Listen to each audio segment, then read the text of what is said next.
Assalamualaikum warahmatullahi wabarakatuh. Perkenalkan, nama saya Yosifira Putri dengan nomor pokok mahasiswa 223300516193. Di sini saya ingin mengerjakan tugas hukum internasional dari dosen pengampu Bapak Ogianda Fisjuanda, SH, LLM, CLA, CPARB, CM, LC, CME.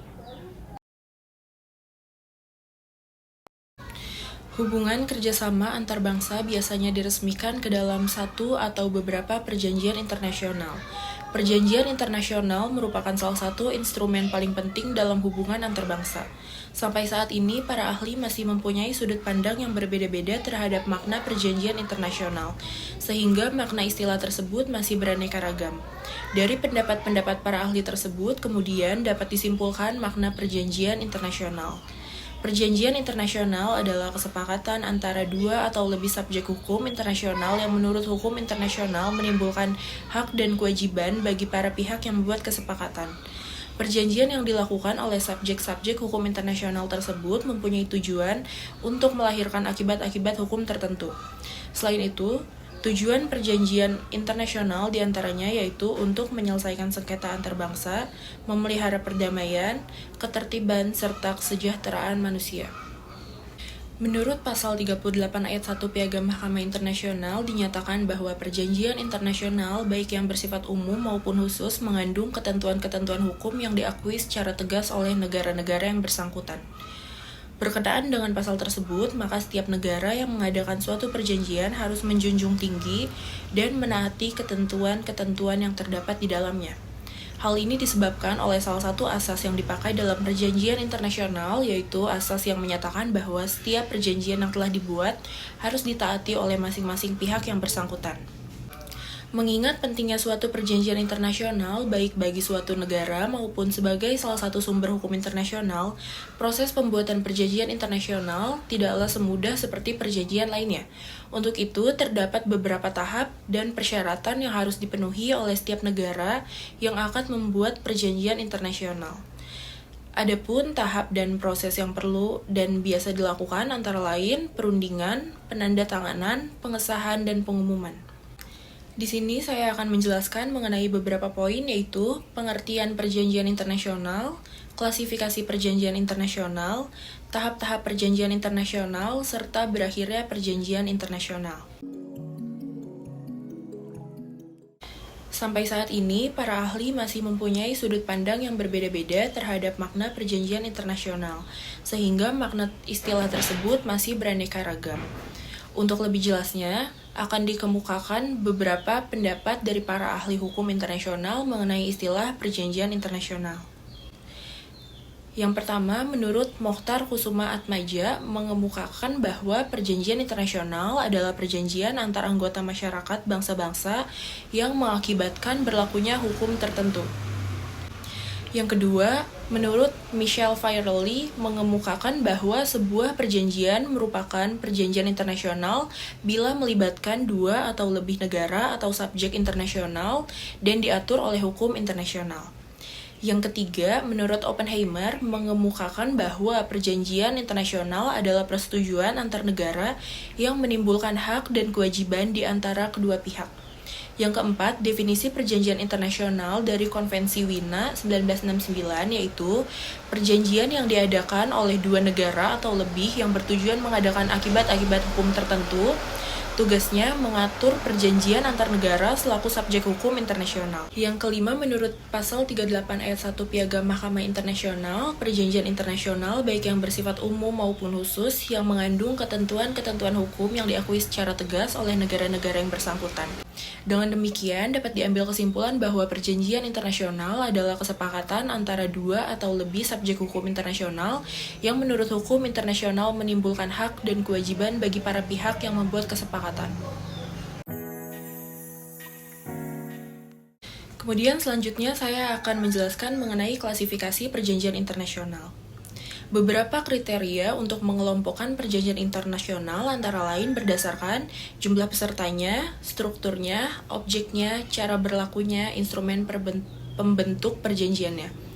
Menurut jumlah pesertanya, perjanjian internasional dapat berupa perjanjian bilateral dan perjanjian multilateral. Sedangkan menurut strukturnya, perjanjian internasional dapat berupa perjanjian internasional yang bersifat lawmaking, artinya mengandung kaidah hukum yang dapat berlaku bagi semua negara di dunia.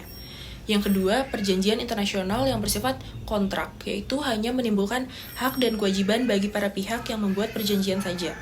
Dari segi objeknya, perjanjian internasional dapat dibagi menjadi perjanjian yang berisi soal-soal politik dan perjanjian yang berisi masalah-masalah ekonomi, budaya, dan lain-lain. Sedangkan dari segi cara berlakunya terdiri atas perjanjian internasional yang bersifat self-executing atau berlaku dengan sendirinya. Disebut self-executing bila sebuah perjanjian internasional langsung berlaku setelah diratifikasi oleh negara tertentu. Yang kedua, perjanjian internasional yang bersifat non-self-executing. Bila harus dilakukan perubahan UU terlebih dahulu sebelum berlaku, maka perjanjian internasional itu disebut non-self-executing. Jika berdasarkan instrumennya, maka perjanjian internasional ada yang berbentuk tertulis, ada pula yang lisan. Perjanjian internasional tertulis dituangkan dalam bentuk formal secara tertulis, sedangkan perjanjian internasional lisan diekspresikan melalui instrumen-instrumen tidak tertulis.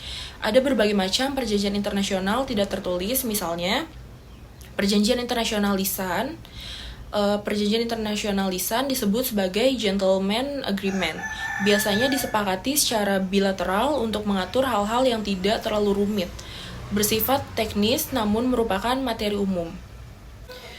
Kemudian selanjutnya adalah deklarasi sepihak. Adalah pernyataan suatu negara yang disampaikan wakil negara tersebut yang berkompeten dan ditujukan kepada negara lain. Deklarasi itu dapat menjadi perjanjian apabila memang mengandung maksud untuk berjanji, sehingga menimbulkan kewajiban pada negara berjanji dan hak yang dapat dituntut oleh negara yang menjadi tujuan deklarasi tersebut. Selanjutnya adalah persetujuan diam-diam atau persetujuan tersimpul.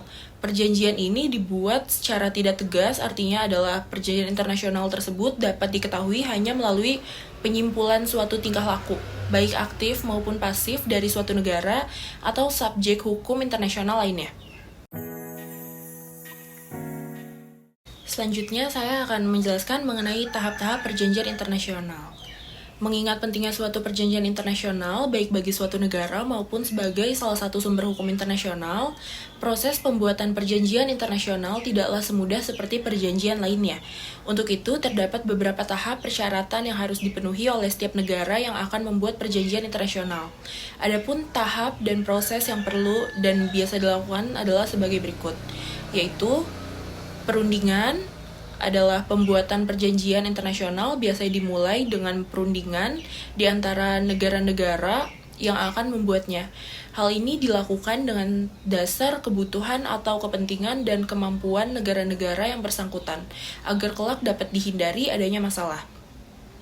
Isi dari perundingan ini menyangkut beberapa masalah pokok, antara lain menyangkut masalah politik, masalah keamanan, masalah pertikaian, masalah perdagangan, masalah pertikaian dalam bidang ekonomi, masalah pertikaian dalam bidang sosial, budaya, masalah pertikaian dalam bidang pertahanan, serta masalah-masalah lainnya yang menyangkut pembentukan dan pelaksanaan perjanjian internasional. Kemudian yang kedua itu penandatanganan. Setelah perundingan selesai, dilanjutkan dengan pengesahan bunyi naskah yang merupakan tindakan formal. Bagi perjanjian multilateral, penandatanganan naskah perjanjian dapat dilakukan apabila disetujui paling sedikit 2/3 suara peserta yang hadir, kecuali jika ada ketentuan lain yang mengaturnya. Adapun dalam perjanjian bilateral, penerimaan secara bulat dan penuh mutlak diperlukan oleh kedua belah pihak yang melakukan perundingan. Persetujuan dalam bentuk penandatanganan merupakan suatu tindakan yang sangat penting dalam rangka mengikatkan diri dalam suatu perjanjian internasional. Perjanjian tersebut mulai berlaku sejak saat ditandatanganinya tanpa harus menunggu adanya pengesahan. Kemudian setelah itu adalah pengesahan. Dalam pelaksanaan suatu perjanjian, ada kalanya suatu perjanjian belum mengikat sepenuhnya, sehingga diperlukan proses ketiga, yaitu pengesahan. Pengesahan tanda tangan dilakukan oleh wakil negara yang turut serta dalam perundingan. Maksudnya, untuk meyakinkan bahwa utusan tersebut benar-benar melakukan tugasnya serta tidak melampaui wewenangnya. Dengan kata lain, ratifikasi sebenarnya memiliki arti sebagai persetujuan secara formal terhadap perjanjian yang melahirkan kewajiban-kewajiban internasional agar suatu perjanjian berlaku bagi setiap negara peserta. Setelah itu adalah proses pengumuman. Konvensi Wina 1969 menetapkan alasan-alasan yang dapat diajukan oleh suatu negara untuk membatalkan persetujuan atau perjanjian yang telah disepakati. Di antaranya, yang pertama, apabila terjadi pelanggaran terhadap ketentuan-ketentuan hukum nasional, salah satu peserta yang berkaitan dengan kewenangan kuasa penuh negara yang bersangkutan. Yang kedua, apabila terdapat unsur kesalahan berkenaan dengan suatu fakta atau keadaan pada waktu perjanjian dibuat. Yang ketiga, apabila terdapat unsur penipuan oleh suatu negara peserta terhadap negara peserta lain pada waktu pembentukan perjanjian. Yang keempat, apabila terdapat kelicikan, baik secara langsung maupun tidak langsung terhadap mereka yang menjadi kuasa penuh dari negara peserta tertentu.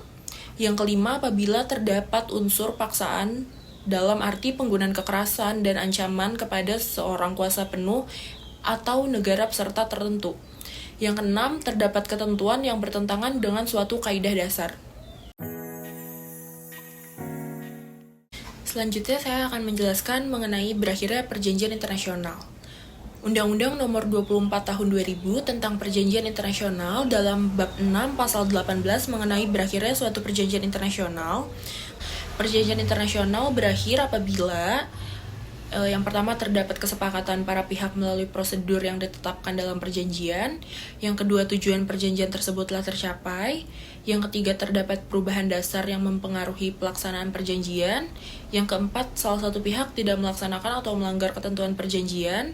Yang kelima, dibuat suatu perjanjian baru yang menggantikan perjanjian lama. Yang keenam, muncul norma-norma baru dalam hukum internasional. Yang ketujuh, objek perjanjian hilang. Yang kedelapan, terdapat hal-hal yang merugikan kepentingan nasional. Jadi, kesimpulannya adalah, sampai saat ini para ahli masih mempunyai sudut pandang yang berbeda-beda terhadap makna perjanjian internasional, sehingga makna istilah tersebut masih beraneka ragam. Dari pendapat-pendapat para ahli tersebut, kemudian dapat disimpulkan makna perjanjian internasional. Perjanjian internasional adalah kesepakatan antara dua atau lebih subjek hukum internasional, misalnya negara atau lembaga internasional, yang menurut hukum internasional menimbulkan hak dan kewajiban bagi para pihak yang membuat kesepakatan. Beberapa kriteria untuk mengelompokkan perjanjian internasional antara lain berdasarkan jumlah pesertanya, strukturnya, objeknya, cara berlakunya, instrumen pembentuk perjanjiannya. Mengingat pentingnya suatu perjanjian internasional baik bagi suatu negara maupun sebagai salah satu sumber hukum internasional, proses pembuatan perjanjian internasional tidaklah semudah seperti perjanjian lainnya. Untuk itu, terdapat beberapa tahap dan persyaratan yang harus dipenuhi oleh setiap negara yang akan membuat perjanjian internasional. Adapun tahap dan proses yang perlu dan biasa dilakukan adalah antara lain perundingan, penandatanganan, pengesahan, dan pengumuman. Sekian yang dapat saya sampaikan dalam video ini. Kurang lebihnya mohon maaf. Wassalamualaikum warahmatullahi wabarakatuh.